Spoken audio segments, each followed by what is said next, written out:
Welcome back, guys. It's been quite a while. Please excuse me if you have a little difficulty hearing my voice. I'm still not quite up to 100%. I had pneumonia, bronchitis again, probably allergy related, because nothing as far as medications will even touch it. But it's finally going away. So I've had about 6 weeks of just gargling in my chest and inability to breathe, and then the last 2 weeks of recovery. And I'm doing much better, I gotta say. I'm feeling much, much better. But during this whole time, I never had a fever, and I never really got sick, which is why everybody seems to think it's some kind of an allergy. Anyway, I digress. Here I am. You guys know my new club, Oil Slicker Society International. We're a club based right here out of Pensacola. We just started it up on Halloween of last year. And in the first 60 days, the first 2 months of existence, by the end of the year, we hit 100 members, which was bigger than any other club in the local area. So I haven't really talked too much about it, but there was a lot of complete bullshit going on in the other club when the new president took over. Wild Bill, he decided to retire and left what he had and what he was doing because he wasn't happy with a lot of things that were going on as far as the politics in the world. And I don't need to get into too much about that because you guys don't like it when I talk about that stuff, even when it's just talking about things that affect me. But anyway, two other guys came in and totally made a disaster of it. And here we are a year later, and they quit. They just quit. After messing everything up, they just quit. I don't know. But here we are with a new club, highly successful. Well, this car belongs to a member of ours. You might remember the red Beetle, red and white Beetle that I serviced for him. Geez, I'm going back now, about 10, 12 years ago. That's how long ago that one was. But we did an engine swap on it, and there's some videos of that Wild Bill getting oil sprayed over his leg. Now, this is his new ride. He's got a Type-3 now, and he's got a set of Weber carburetors on it, which currently are not installed. That's our flag, by the way, guys. See that? Join up and become a member. You get flags and stickers, and we're taking care of you. And shirts will be available.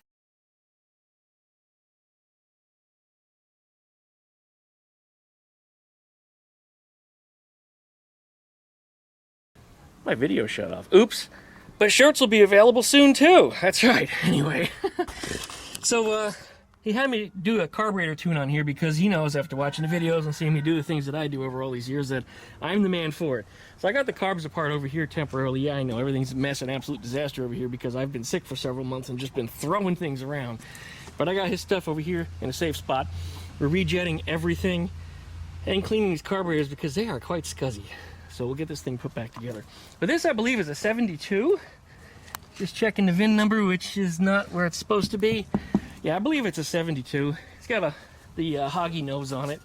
See? But I love the cartoon look that he got on here.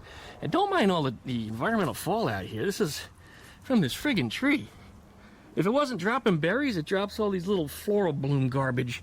And it'll probably be doing that for another month or so before it finally stops. So before he gets the car back, I gotta rinse it off. There's Peanut. How's it going, Peanut? He's very good with my girls. He doesn't hurt them. So he's the only one that's allowed to be around the girls, and I think he might be a new father again. I put some of the eggs in the incubator, so see what's going on around here. But I got lots to pick up around here. This is the thing I'm working on. It broke my body dolly. It may look like it's in a real precarious situation, but actually it's safe the way it sits. I've rocked and shaken this thing back and forth, and it hasn't moved. But I'm rebuilding the rockers on here because they are a complete disaster. So I got to get that fixed. This body was glued down, and we didn't know it was as bad as it was until I removed the body from this pan. And when I removed it, it literally took chunks out of the body. So I have to finish welding the floor pans yet on that, but that doesn't take very long. And I need to run a commercial for Arc Welder, or Arc Captain Welder, because they gave me a welder to do the job, and that was before I got sick. And they just checked in with me to see how I'm doing. And, well, I'm just finally getting my voice back, which is good, so I might start recording again. This is a 6971 Beetle, standard. I went through everything on this car. It came to me in a complete disaster. And I have a video of me towing it also from way up on Walnut Hill, which is about an hour and a half or so north of here, behind Ruby the Fastback. And it towed back safely. It does have two tires on this side that don't like to hold air. One of them will leak in an afternoon, the other one will leak in about a day. But underneath here, we did some work in the electrical. I handled all that stuff. I had the brakes apart and replaced the master cylinder. I went through every brake and every wheel. He actually had all brand new brakes installed, but nothing was finished. Nothing was adjusted properly, and all the little adjusters were all rested solid. So I had to take everything apart. Then the master cylinder leaked, so I had to replace that. Then the reservoir leaked. Well, the nipples did, where it goes into the master cylinder, and I had to replace those. And that still didn't hold, so I glued them in, which is something I do on all master cylinders now, because that had the same problem. The nipples leaked. And there's another car we're going to show you in a minute too. You might also notice we've got 2 logic converters in here, because he's got some custom lighting. He's got these little tiny LED turn signals on the front here, which are from a motorcycle, and on the back he's got these stop motorcycle style taillights, which I think is actually from an old Ford or something. Oh no! Somebody did something. Oh, the screw busted off. It's just a self-tapping screw that's in there. It screws it in the body. I guess we need to fix that. Got a little dirt on it from all the rain we had. Alright, well, I'll fix that. Typical 1600 engine in there. Dual port, single carburetor. It's got a merged header exhaust on there. I'm not fond of these. I don't like the way they have this. It doesn't even sound like a stock Volkswagen Beetle whistle. It just has a terrible, terrible whistle. And this one is really grating and tough on my ears, and this car had it too when I got it. So it was one of the first things I did was take that damn exhaust off of there. It just sucks. Hate them. Hate them. But anyways, these we cored out the tips a little bit and tried to get a little better tone out of it, and that was successful. It was good. Anyways, still needs a lot of work, a lot of interior work. It is rusty. It does have its body problems as far as that's concerned, but the owner wanted it this way because this is going to be a ratted out Volksrod, and we actually have a beam extension and stuff coming for it too. He's got a custom shift knob in here that glows in the dark, and you probably can't see it by turning on the lights, no. But I actually ran an LED up in the inside of the shift handle into the knob, so the knob glows. It's not extremely bright, so it doesn't blind the crap out of you, but when you're driving, it'll glow, and when you adjust the brightness of the gauge light, you can actually dim it a little bit. So that's working out pretty good. So we do have that beam extension coming on here, and I'll be doing that sometime in the very, very near future. Did I refill that reservoir? I did, and is it holding fluid? Yes, it is. So it's been holding about a week since I glued everything back together. Where's the cap on there? I must have dropped it down here somewhere. You know, oh, there it is. I screwed it on here. This is not the cap that belongs on this. This is the cap that belongs on here.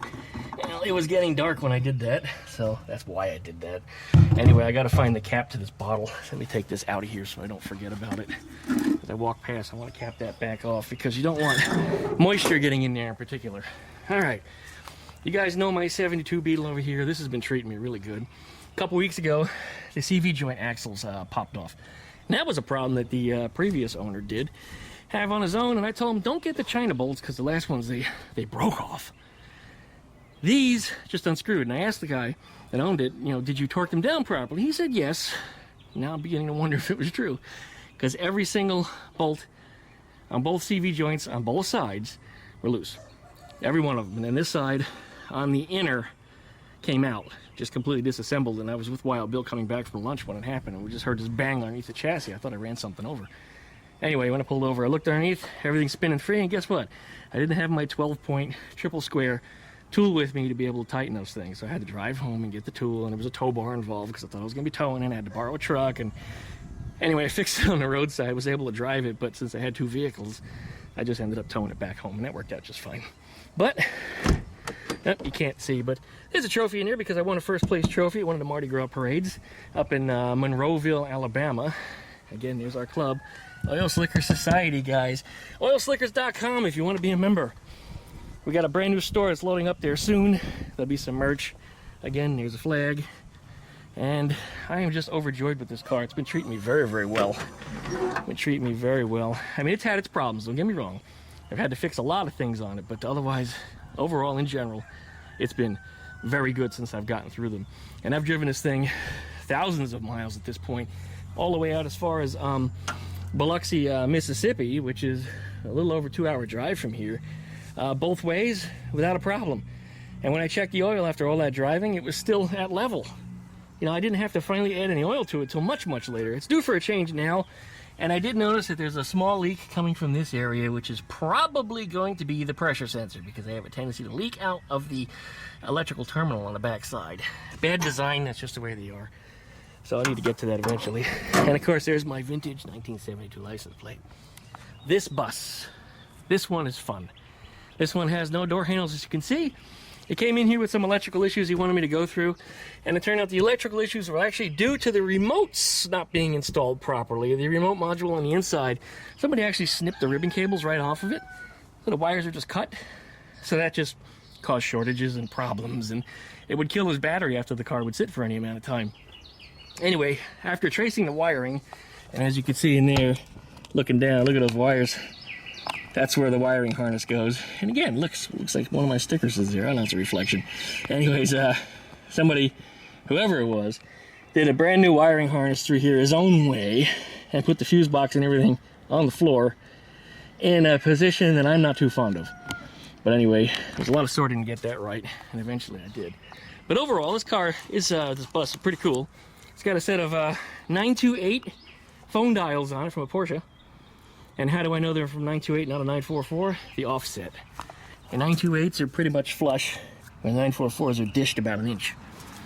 So that's the difference on these. I have these same ones on Eleanor right now. And these were a good fit on here because he used an adapter to mount them, so that takes up that extra inch. So it worked out good. The nose on this was fiberglass molded into the bumper, which gives it a very unique appearance. It's got some little tiny LED lights, don't seem to work right, so he's got me going through that to see if I can get all that stuff working right for him. It's got some gauges on the dashboard that aren't working right too, so I'm sorting out the electrical on that, trying to get that straightened out. And you see the wire running along here because I've got it running to my battery tender. My battery tender on here is keeping the battery on the Z charged, because what happens is this has a little computer in it that draws about 50 milliamps every day. And those 50 milliamps over time do build up, and you end up with a dead or a real shitty battery. So this thing, I unplug it about once a week and plug it back in for a week. It keeps the battery cycled and keeps it going. Because if this thing sits for any amount of time, it just will murder a battery, and that's what happened to the last battery in it. Why is it sitting for the time being? Well, I discovered the front end is really loose on it. It floats all over the place, and it's kind of scary to drive. Turns out it needs bushings. It needs ball joints. It needs, yeah, all that fun stuff up underneath. Tie rod ends. I got to go through all of that. I have most of the components to do it, and I want to do it before the weather gets too warm. But otherwise, I put a brand new set of tires on it because I noticed the last set wore unusually fast, and this set wore even faster than that set. So I definitely have a problem with the front end on here. And the tires at this point don't even hold air very well. They hold air for a few days because they're so thin, because they've worn through the steel belts even. So it's not safe to drive for any considerable amount of time. If I had to just go to the store down the street or something, I might, but only in an emergency would I actually take this out. But I do start it up about once every other week or so and just keep it going. Also, the AC is fucked up on it, which annoys the shit out of me because it wasn't cheap. I shouldn't say not cheap. It was cheap. It was difficult to get to and take apart because it's all underneath the dashboard, and I had to turn myself upside down to get to it in this car. Anyway, that sucks. But this car will be going back together eventually. And then I got to do some work about cleaning up this paint. Man, the sun's been really, really rough on it. I used to park it in the garage, but when I started getting more motorcycle and car, Volkswagen car stuff and Eleanor and all that shit, so I took over the garage, and this has been out the last 10 years in the weather. But that's life. That's the way it works out. If I ever do finally get my shop space that I've been yapping about for, well, it was an idea, I guess, about 10, 12 years ago. If it ever actually finally happens, a lot of things are going to be underway for me, and that's one of them. Then over here, this is a 66 Beetle. I got to put his hubcaps back on. I just realized I still have them off. He brought this car to me in non-running condition with absolutely no brakes. And kind of like the white Beetle we just reviewed, it needed a new master cylinder. Just this one, every single wheel was screwed up on it. The adjusters were rusted solid, but the shoes were good. But everything was rusted solid on every wheel, so I had to take everything all apart. Then, as if he thought I was done, I'd step on the brake pedal that's in there, and the brake pedal, it took a tremendous amount of force to get it to go to the floor, and when it did, it never came back. The pedal assembly was so rusted and so crusted that the pedal barely moved on it. And it took me taking the pedal cluster out of there and beating it up in my vise for a day, whacking it back and forth, and I couldn't even get the pins out of it to separate it. But yeah, it took a tremendous amount of effort, and you can see a little bit of the kind of the oily puddle on the floor there for me having lubricated as much as I did. I also had to replace all the lines on it. All the rubber lines were shot, and when I disconnected them from the metal lines were so rusted they just broke. So you can see the new stainless steel line that's running through there. You can see it in the back here too, somewhere under there. So it's all new stainless on here. Everything is freshy fresh. And underneath the hood here, I got to finish clamping down the gas tank. And by all means, he's actually finished, as long as he's not losing any fluid. But this one had the same problem too, where his nipples were leaking. Yeah, it's still holding fluid. It's up at the top. So, get a brand new master cylinder. What happens? Nipples leak. So now I glue them in from now forward. And there's a Seagull, and I'll show you guys the label on it. I used to get it at Dollar General, but most auto parts places have it, although it's usually twice the price over there. But you put it on the master cylinder around the rubber nipples and everything before you put the brake fluid in it. And if you do it after the brake fluid's in it, you have to actually clean everything out and then glue it down and let it sit for about 24 hours. Then it's safe with brake fluid. The seal is also great because if you have a little pinhole in your tank or something, if you can stop the fuel, dry it out, and just a little bit over the hole, it'll seal up your gas tank too. In fact, the guy who has the Squareback in the backyard, his Beetle, he had a toolbox in here and it was rubbing on the tank, and it actually eroded a whole series of holes through the top of his tank really badly. So I used some of the seal all on it, and then I used an old piece of cotton from a towel, and then seal all over the top of that, kind of like you would do with like fiberglass and resin. And I let that dry. The tank never leaked again until he replaced it. So that held up just fine, but no more gas splashing around his trunk, which only makes for two things: a fire hazard and it stinks. You don't need to be smelling gas all day long. So this is another project, almost done. Almost done. In fact, just about everything here is like almost done, except for the Squareback in the back. I got to talk to him about coming to pick this thing up. He's been a little distant, but I ran into him while I was doing a club event thing at one of the local grocery stores. We had a meetup in the parking lot, and he just saw all the Volkswagens, got excited. He says, I have one I haven't driven in like 10 years. He says, you can help me with it. And I said, of course. So here it is. And now it's running and driving, and I mean, it runs and drives well too. But you know, I'm the duck man. I'm not gonna half-ass it, right? All right, well, I'm gonna rest my voice and try to get back to work and see if I can get some more of that Type-3 done. And I do have to get over to the store and grab some more carburetor cleaner too, so we'll take the 72. Literally, the new store is just walking distance from here, which is great. Sometimes I do get over walking that way. All right, yeah, and there's a 914 transmission, which I need to put back in the yard. I had somebody that really, really wanted this thing, and for some reason he doesn't call me back when he's supposed to, or he calls me when I tell him please text me, because I'm not going to be able to answer your calls. You know how it goes. A lot of people don't understand the communication. There's rules that makes it hard to get to me if you do the wrong thing, and that's what he always manages to do at the wrong moment. So anyway, I haven't heard from him in about a week. I think I'm putting it back in the shed. All right, I guess that's about it for now, guys. I gotta put the cap back on this brake fluid here before it gets squeezed. Hey, what are you doing getting out? This is Cece. Cece's my girl. You guys don't know it, but her grandmother, Cheeky was my best bird. It was the closest thing I had to Skeeter since Skeeter left us. She passed a few weeks ago, and that totally broke my heart, and it didn't help that I was, sick during that time. But I was holding her, and she kind of jumped, and she fell backwards and landed on her shoulder, and then after that, she just wasn't right. And she only lived a few more minutes in my hands, and she banged herself up. But that's Cece, and while it does look like she's walking away from me, she's not actually the type to run away. Come here, did I spook you? I'm sorry. No, she's a sweetheart. Come here, let me see you. Come on. Oh, there you are. I know. There you are. But she will go for a ride with me in the car. Now, let me see you. There you are. Now, I know. I was only handling you with one hand. You're not used to that. But she'll sit on the sofa with me and have a hamburger or something in the evening. And she just loves daddy time. If she sees me with any kind of food, she's got to be right on top of me always. And you can see, I've been down for a while. Look what I grew on my chin. You can tell I've been down for quite a while. All right, Cece, we got to put you back in the yard. We can't have you getting lost. She's the granddaughter of Cheeky and the daughter of a boy that I had who was a golden leg bar. The golden leg bar had the light colors that she has, but Cheeky had gold colors, even though she's kind of got Cheeky's pattern around the neck. She's got white instead of gold. Okay, I'll put you down. Go ahead. There you go. But, yeah, she's a blend of her father and a blend of her mother's side of the family. She's got a little bit of both. and it's really obvious, including her weird little comb on her head, which I call, well, CC stands for clitoris comb, because look at the comb on her head. Come on, let me see. Let me see. Look at the comb on her head there. What's that look like to you guys? That's why we call her CC. Little clitoris comb. Otherwise, she was a blondie when she was a baby, because she was the only white baby that I had. Every other one was either yellow or black or, you know, combination of colors. But she was white. A white baby. That's right. We're going to close this up so you can't get away. Nope, you have to stay in here. And he's had a lot of interest in her. The two of them really hang around.